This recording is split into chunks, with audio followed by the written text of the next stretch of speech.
হাজোত অসমৰ মুখ্যমন্ত্ৰী ডক্টৰ হিমন্ত বিশ্ব শৰ্মাৰ উপজাতিন উদযাপন।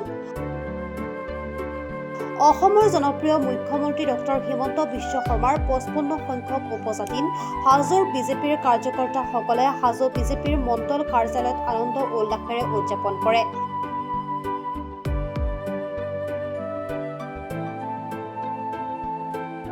হাজোৰ বিধায়িকা সুমন হৰিপ্ৰিয়া, যুৱ নেতা ৰাতুল শৰ্মাই কেক কাটি মুখ্যমন্ত্ৰীগৰাকীৰ উপজাতিন উদযাপন কৰে।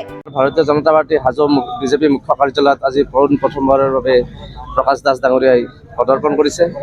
আমি হাজো বিজেপি মুখ্য কাৰ্যালয়ৰ ফালৰ পৰা আমি হাজোৰ দুটা মণ্ডলে তেখেতক সম্পূৰ্ণৰূপে উষ্ম আদৰণি জনাওঁ। গতিকে অনাগত দিনতো যাতে তেখেতে ভাৰতীয় জনতা পাৰ্টিৰ এজন সক্ৰিয় কৰ্মী হিচাপে দলৰ হৈ কাম কৰি যায়, আমি তেখেতক সেইটোৱে আহ্বান জনাইছোঁ। যোৱা 28 তাৰিখে ভাৰতীয় জনতা পাৰ্টিৰ ৰাজ্যিক কাৰ্যালয়ত যোগদানৰ পিছত আজি মই হাজোৰ ভাৰতীয় জনতা পাৰ্টিৰ মুখ্য এই হাজোৰ কাৰ্যালয়লৈ আহিছোঁ। ইয়াত মোক সভাপতি হাজো বিজেপি মণ্ডল কমিটিৰ সভাপতি ভূপেন কলিতা, পঞ্চতীৰ্থ ভাৰতীয় জনতা পাৰ্টিৰ মণ্ডলৰ সভাপতি হৰিচৰণ মালাকৰ, হাজোৰ অতি জনপ্ৰিয় আমাৰ আপোনাৰে আদৰৰ বিধায়িকা সুমন হৰিপ্ৰিয়া ডাঙৰণী আৰু ৰাজ্যিক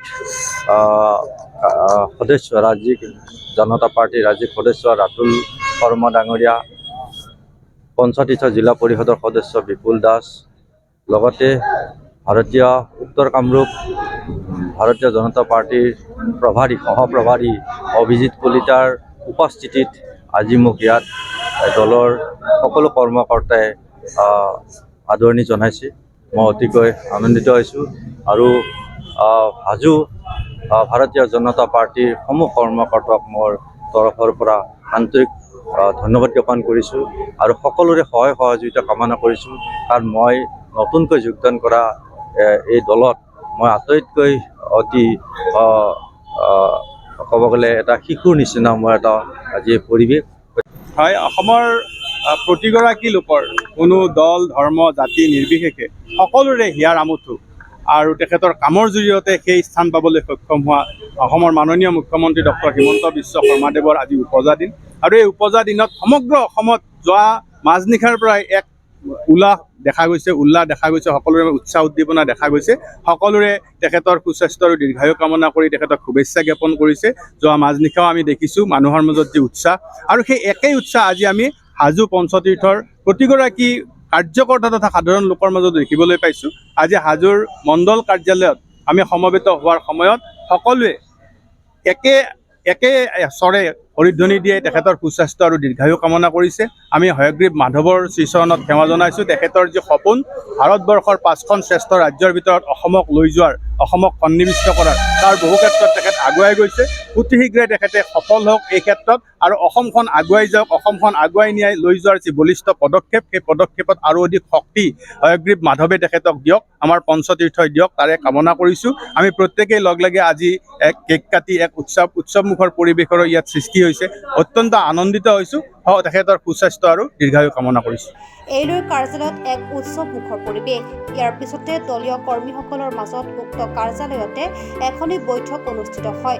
সভাত উপস্থিত থাকে হাজোৰ বিধায়িকা সুমন হৰিপ্ৰিয়া, বিজেপি প্ৰকাশ চন্দ্ৰ দাস, কামৰূপ জিলা পৰিষদৰ অধ্যক্ষ ৰীতা তালুকদাৰ, আঞ্চলিক সভানেত্ৰী জোনালী ডেকা পাঠক, বিজেপিৰ হাজো মণ্ডলৰ সভাপতি ভূপেন দাস প্ৰমুখ্যে 2 শতাধিক দলীয় কৰ্মী উপস্থিত থাকে।